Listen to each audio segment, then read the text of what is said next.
Yes, okay. All right. I think this thing's got a life of its own. Okay, everybody, my name's Jade. I'm a local Mytholmroyd town councillor. Can you all hear me? Yeah. And am I speaking clearly? So far, yes. Oh, good, thank you. Right. And I'm also the Secretary of Royd Regeneration, which is a group of people that try and do up bits of the village. What we plan to do today is to have a bit of a party. A couple of speeches, a bit of ribbon cutting and chucking some balloons in the air, and then we've got a hog roast and lots of things for you to play on, okay? This is the first speech I've ever written, so please bear with me, okay? So, wow, what a crowd. Thank you everyone for coming to the opening of Mytholmroyd Memorial Garden. Today is a defining moment in the history of this village. It's a moment when Mytholmroyd moves another step closer to regaining its sense of civic pride.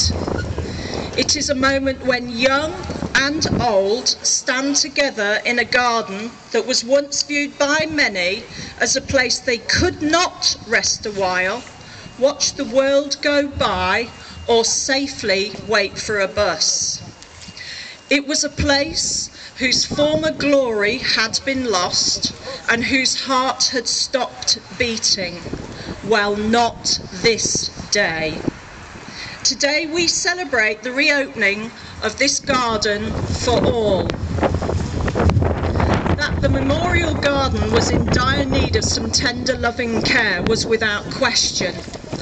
The question was, who was going to do it? I'm stood here at the top of these steps today because I said, oh, go on, give it to me, I'll do it. Like you do.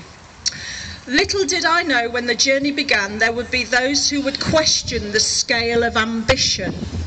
More than one Royder said to me, this is only Mytholmroyd. It doesn't deserve a new garden. Well, I say to you, this village is entitled to the best, and the best is what we're stood in here today.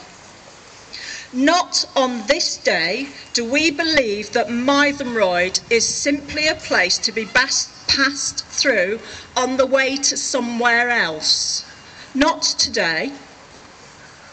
Little did I know when the journey began I would have the honour of meeting Barbara Jeffrey. Are you here, Barbara? No. Whose father, Gilbert Hartley, unveiled the statue on the 2nd of July 1922. And little did I know I would have the honour of meeting Jade Smith, the daughter of a man called Mr. Ashley, who came all the way from the Isle of Wight in the 1920s to lay the original garden. I hope if he's looking down from heaven, he's not too cross with what we've done to it.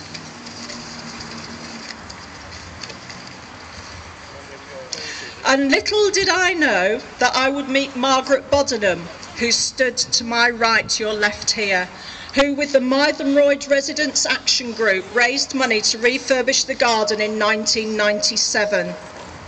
I am not unmindful of the giants upon whose shoulders I now sit and whose precious gift we now pass to the next generation. Since the new paving was laid, many small children have joyfully circled the monument. Maybe at some point they may stop and ask, why is this monument here? What did this man do? And how might we answer them? Well, we can tell them that the men and one woman commemorated by this monument and its garden were Royders. They were ordinary people who lived over the road at Bridgend, to my left at Grange Dean, and up the hill at Sunnybank. Many of them came from the poorest areas of the village, a place called Pall Mall, which is now where Russell Dean's car park is, and a place called Clubhouses, which is now where Orchard Walk is.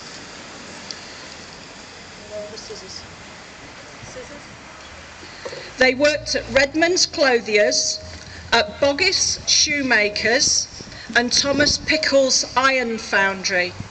They were hairdressers, postmen, mule spinners and cotton cutters, and they would have used a pair of these as the tools of their trade. They attended the local churches, played football, cricket and rugby, and were as ordinary as the young person stood near you today. The youngest man from this village to cross the sea with his pals and his kit bag was 16 years of age, and he was killed at 16 years of age. They went with willing hearts to fight for a future of peace and dignity, and we are the keepers of their legacy. This garden is our daily reminder of their achievement.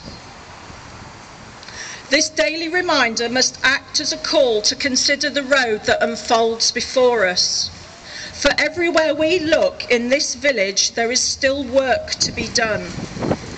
Despite our best efforts, our station building remains a grand pigeon coop, and it's time our chicken sheds that became our community centre were transformed.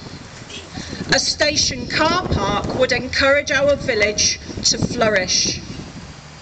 Just as with the war effort, many ordinary people are giving up their time to address some of the challenges we currently face.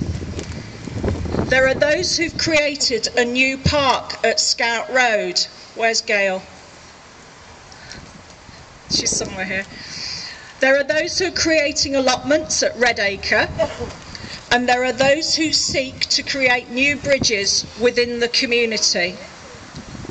None of these projects are achieved in a short time span, but know this, they are being met. Finally, you may know that some years ago, in the days leading to the armistice service, the head of our statue was unceremoniously removed. A local stonemason, at very short notice, kindly provided a temporary replacement.